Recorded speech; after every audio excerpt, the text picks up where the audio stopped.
very good afternoon and welcome to this afternoon edition of YES101's Visual Radio. Bringing you the news, I'm Hashni Patharana. And let's start off with a look at your local news.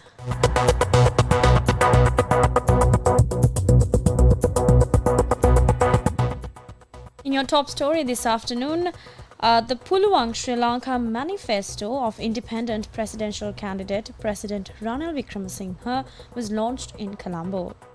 Now, at the launch of his policy statement, President Ranil Wickremesinghe announced that financial allocations would be provided to 50,000 school leavers to support their technical training. Now, in his policy statement, President Ranil Wickremesinghe outlined the priorities of the 5-year plan, easing the cost of living, creating jobs, offering tax relief, promoting economic growth and implementing the Aswasuma and Urumaya programs. As the first step, 100,000 new sources of employment will be created.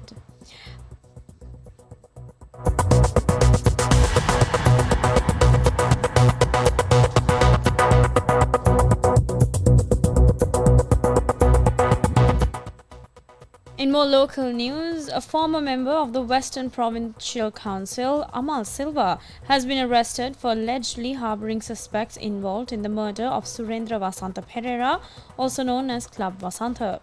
Now, a police spokesman, DIG and Attorney at Law Nihal Talduwa said that a shooter and the driver involved in the murder had been hiding in the Panadura house of the former Provincial Council member Amal Silva for several days. Silva was arrested this morning.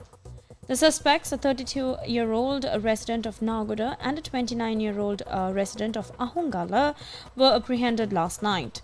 They are accused of acting as a shooter and the driver in the incident that led to the murder of Club Wasantha. The murder occurred on the 8th of July when Club Wasantha and another individual were shot dead while opening a tattoo parlor in Aturugiriya.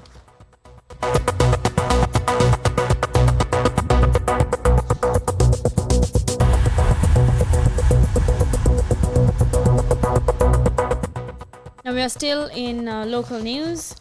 13 election observer teams from the European Union have arrived in Sri Lanka to monitor the 2024 presidential election.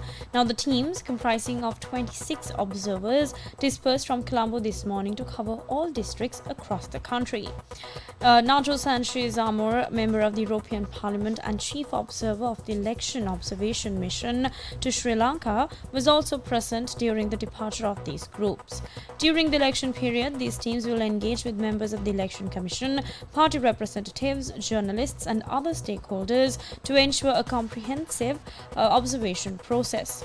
Speaking to the media, Chief Observer of the Election Observation Mission to Sri Lanka, Najo Sanchri Zamor, says that this is a critical milestone of their observation.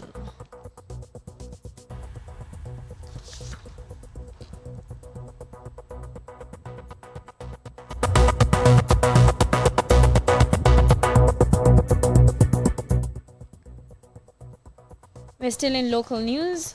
The Health Secretary, Dr. Palitha Mahipala, has highlighted a concerning rise in respiratory system-related diseases in Sri Lanka over recent years. Now, speaking at Respire, the annual scientific meeting of the National Institute of Health and Care Research Global Health Research Unit on Respiratory Health, Dr. Mahipala attributed this increase to factors such as rapid urbanization, air pollution and climate change. Now, Dr. Mahipala also pointed out that a lack of scientific knowledge among the population, low education levels and poverty contribute to the growing prevalence of respiratory diseases. He emphasized the need for greater awareness and education to combat these health issues. The meeting, which spans 3 days, has brought together respiratory health experts from around the world to Colombo.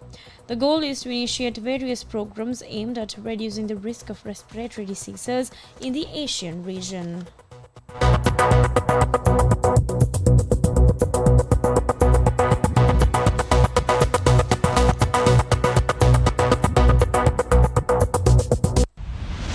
International news. And now taking a look at Our international news for this hour. South Korean President Yoon Suk-yeol said today the country's national pension fund needs reform to make it more equitable among generations and to ensure income security for an aging population. Now, there had been a loss of confidence in the pension system across generations, and there was a need for fundamental and sustainable reform to restore the trust of those who needed it in retirement. South Korea's public pension fund, established in 1988 and currently the world's third largest with 1,113.5 trillion won in assets, is expected to be depleted by 2055 as payments start to outpace contributions from 2041.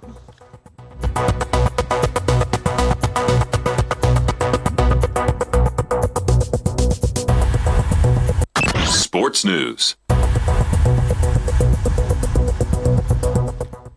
And we finally have our sports update for this afternoon. New Zealand captain Scott Barrett has returned from a broken finger to lead the side in their rugby championship test against South Africa on Saturday, while former skipper Sam Cane will also start against the world champions. Now, Barrett missed the first two tests of the competition at home against Argentina, but takes his place in the second row alongside the in-form Tupu Vai. Cody Taylor starts at hooker and will have proms Tamaiti Williams and Tyrrell Lomax alongside him in the front row of a scrum that has functioned well this year and could be a key weapon at the weekend against a depleted South African pack.